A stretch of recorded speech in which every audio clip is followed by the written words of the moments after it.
ये आकाशवाणी रायपुर है। छत्तीसगढ़ी समाचार बुलेटिन के संग संगीता यादव के जय जोहार। अब सुनो आज के प्रमुख समाचार। छत्तीसगढ़ राज्य पावर कंपनी ह बिजली बिल में VCA चार्ज प्रति यूनिट 49 पैसा बढ़ाइस। भाजपा ह कहिन कि सरकार बिजली के बिल बढ़ा के जनता के संग अन्याय करत है। भेंट मुलाकात कार्यक्रम के दौरान मुख्यमंत्री ह बेमेतरा जिला के नवागढ़ विधानसभा के दाढ़ी गांव ला पूरा तहसील के दर्जा दे जाए के करीन घोषणा। और राज्य के मुख्य निर्वाचन पदाधिकारी रीना बाबा साहेब कंगाले ह दिव्यांग मन बर मतदान ला सुगम बनाए बर समाज कल्याण विभाग और लोक शिक्षण संचालनालय ला निर्देश दे हे। अब समाचार विस्तार ले। छत्तीसगढ़ राज्य पावर कंपनी ह VCA चार्ज बढ़ाए के घोषणा करे हे। 4 महीना बाद में दूसरा बार VCA चार्ज बढ़ाए जात हे। VCA चार्ज बढ़ाए ले उपभोक्ता मन ला प्रति यूनिट 49 पैसा ज्यादा देना होही। ए बाढ़े दर खपत के हिसाब ले उपभोक्ता मनु पर लागू होही। खबर के मुताबिक पहली ये दर 61 पैसा प्रति यूनिट रही से, जौन अभी बाढ़ के 1 रुपया 10 पैसा प्रति यूनिट हो गए है। यही बीच भाजपा के प्रदेश अध्यक्ष अरुण साव हा VCA चार्ज के नाम में बिजली दर में वृद्धि ऊपर राज्य सरकार के निंदा करे है। ओमन हा कहिन कि सरकार बिजली के बिल बढ़ा के जनता के संग अन्याय करत है। ओमन हा सरप्लस बिजली वाला राज्य में सरलग बिजली के दर में बढ़ोतरी करे जाना उपभोक्ता मन के संग वादा खिलाफी हराए। मुख्यमंत्री भूपेश बघेल हा दाढ़ी गांव ला पूरा तहसील के दर्जा दे जाए के घोषणा करे है। भेंट मुलाकात कार्यक्रम के दौरान मुख्यमंत्री बेमेतरा जिला के नवागढ़ विधानसभा के दाढ़ी गांव पहुंचिन। ए दौरान ओमन हा स्वामी आत्मानंद अंग्रेजी माध्यम स्कूल खोले, सामुदायिक भवन बनाए, प्रतापपुर में जिला सहकारी बैंक के शाखा खोले संग आने घोषणा करीन। श्री बघेल हा नानघाट ला नगर पंचायत बनाए, नवा विश्राम गृह बनाए के संगे संग चरगवा में हाई स्कूल और तारके में प्राथमिक स्कूल बर नवा भवन निर्माण कराए के घलो घोषणा करीन। एकर पहले मुख्यमंत्री हा भेंट मुलाकात कार्यक्रम के दौरान काली देवरबीजा में गांव वाले मन ले भेंट करीन। ए दौरान ओमन हा देवरबीजा ला उप तहसील बनाए के और सलधा में जिला सहकारी बैंक के शाखा खोले के घोषणा करीन। राज्य के मुख्य निर्वाचन पदाधिकारी रीना बाबा साहेब कंगाले हा दिव्यांग मन बर मतदान ला सुगम बनाए बर समाज कल्याण विभाग और लोक शिक्षण संचालनालय ला निर्देश दे हे। मुख्य निर्वाचन पदाधिकारी के अध्यक्षता में आज दिव्यांग मतदाता मन के सुगम मतदान बर गठित राज्य स्तरीय संचालन समिति के बैठका होइस। केंद्र सरकार ऑनलाइन गेम्स के हिंसक और अश्लील सामग्री ले निपटे बर मजबूत नियम बनाए के पक्ष में है। आकाशवाणी समाचार के संग विशेष साक्षात्कार में संचार, इलेक्ट्रॉनिक्स और सूचना प्रौद्योगिकी मंत्री अश्वनी वैष्णव हा युवा पीढ़ी पर ऑनलाइन गेम्स के प्रभाव के बारे में चिंता जताए है। ओमन कहिन कि सरकार सख्त नियम बनाही जेमा ऑनलाइन खेल मन में नशा के लत, जुआ और हिंसक सामग्री जन होवे। दूरसंचार, डिजिटल डाटा संरक्षण और डिजिटल इंडिया बिल में श्री वैष्णव हा कहिन कि डिजिटल अर्थव्यवस्था ला बढ़ावा दे खातिर उपयोग करैया मन के अधिकार के संरक्षण बर कड़ा कानून और नियम बनाए के जरूरत है। केंद्र सरकार के सार्वजनिक क्षेत्र के उपक्रम इंडियन ऑयल कॉर्पोरेशन लिमिटेड IOCL हा छत्तीसगढ़ में टीबी उन्मूलन में राज्य शासन के सहयोग करही। एकर बर नई दिल्ली में काली छत्तीसगढ़ के स्वास्थ्य विभाग, केंद्रीय स्वास्थ्य मंत्रालय के सेंट्रल टीबी डिवीजन और IOCL के बीच OMU में हस्ताक्षर करेगी।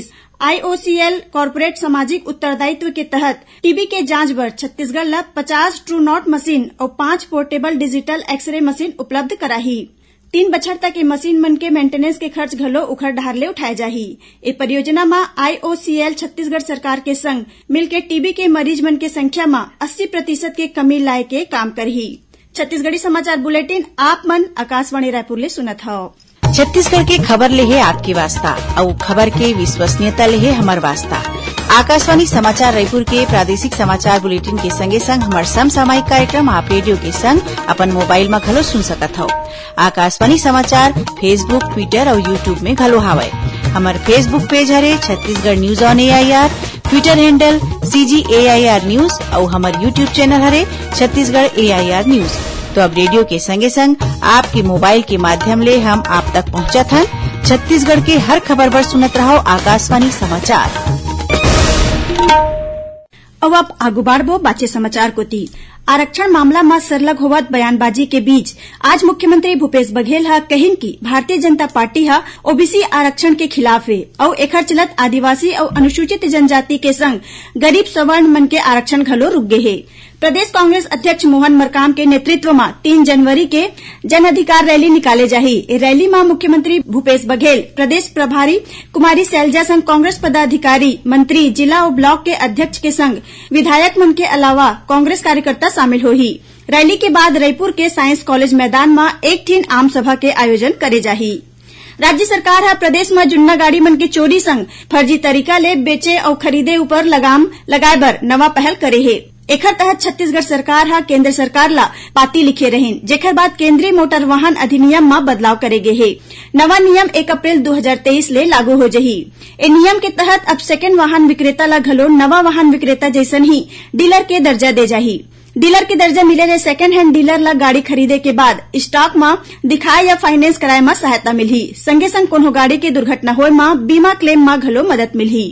निजी विश्वविद्यालय ला लाभ पहुंचाए और राज्य सरकार ला 7 करोड़ रुपया के क्षति पहुंचाए के आरोप में नगर निवेश विभाग के संयुक्त निदेशक के खिलाफ शिकायत करके FIR दर्ज कराए के निवेदन करे गए है। रायपुर के अवंती विहार कॉलोनी निवासी अविनाश पेशवानी हा नवा रायपुर विकास प्राधिकरण के महाप्रबंधक ला लिखित शिकायत में बताए है कि शहर में स्थित एक ठिन निजी विश्वविद्यालय डहर ले बछर 2018 में करीबन 14 हेक्टेयर में निर्माण के अनुमति बर नगर निवेश विभाग रायपुर में आवेदन दे रही। फिर तत्कालीन नगर निवेश विभाग के संयुक्त निदेशक नियम ला अनदेखा करत भू उपयोग में बाह्य विकास शुल्क नहीं लगईस, जेकर ले शासन ला 7 करोड़ रुपया के क्षति हो है। अविनाश पेशवानी की शिकायत में महाप्रबंधक भवन अनुज्ञा अधिकारी ला पूरा मामला के जांच करे के निर्देश दे है।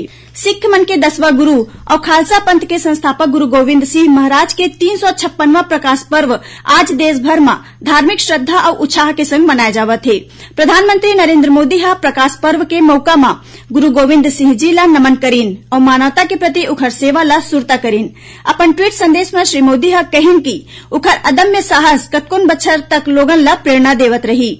इति छत्तीसगढ़ के राज्यपाल अनुसुईया उइके हा गुरु गोविंद सिंह महाराज ला श्रद्धा सुमन अर्पित करत प्रदेशवासी मन ला प्रकाश पर्व के बधाई दिन है। प्रदेश में समर्थन मूल्य में धान खरीदी के आंकड़ा 75 लाख मीट्रिक टन ला पार कर दे है। ए बछर 110 लाख मीट्रिक टन धान खरीदी के अनुमान है। धान खरीदी के एक कार्यक्रम अवैया 31 जनवरी तक चलही। खबर के मुताबिक बछर 2017 के तुलना में धान के रकबा किसान मन के संख्या और उत्पादकता में वृद्धि होए के बावजूद प्रदेश में हर बछर धान खरीदी के नवा रिकॉर्ड बनत है। आखिर में प्रमुख समाचार एक घाव फेर। छत्तीसगढ़ राज्य पावर कंपनी हा बिजली बिल में VCA चार्ज प्रति यूनिट 49 पैसा बढ़ेस। भाजपा हा कहिन की सरकार बिजली के बिल बढ़ा के जनता के संग अन्याय करत है।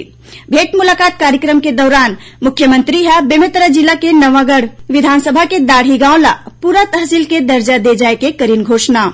और राज्य के मुख्य निर्वाचन पदाधिकारी रीना बाबा साहेब कंगाले हा दिव्यांग मन बर मतदान ला सुगम बनाए बर समाज कल्याण विभाग और लोक शिक्षण संचालनालय ला निर्देश दे है। एकरे संग छत्तीसगढ़ी समाचार बुलेटिन इहे सिरावत है। जय जोहार।